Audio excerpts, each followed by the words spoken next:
It is not much more than 3 miles long, with a round bulbous head and a spiny body and a narrow twisting tail, and from high above the little island looks like a tadpole swimming out of Manila Bay into the white-capped blue waters of the South China Sea.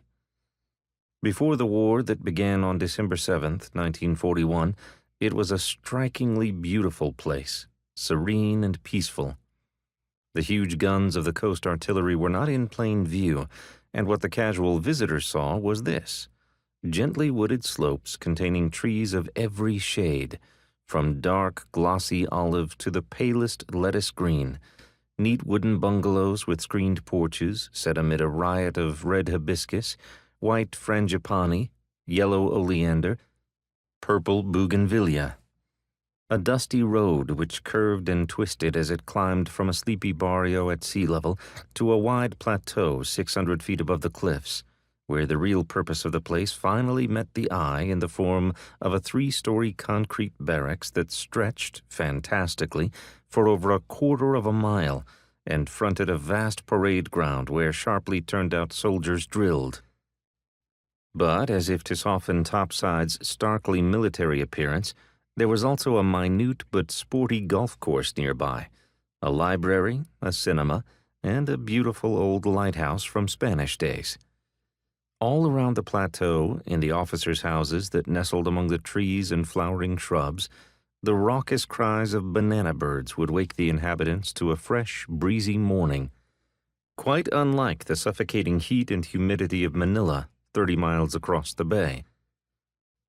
Now, in March 1942, the fortress island of Corregidor was a nightmare landscape of shattered buildings, smoking shell holes, and charred, splintered trees from which tiny green shoots sprouted like false hope.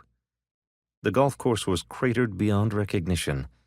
The huge barracks was gutted, rubble everywhere, and its walls streaked with black scorch marks.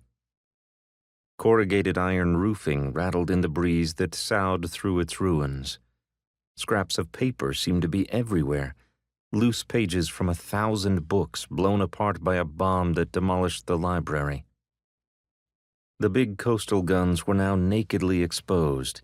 Each exploding bomb stripped the branches in a wide area around the crater it made, instantly erasing the protective camouflage afforded by the trees. It was the dry season, and dust eddied and whirled about eternally to mix with the smoke of smoldering fires. Together it made a permanent haze that blotted out the stars and paled the sun.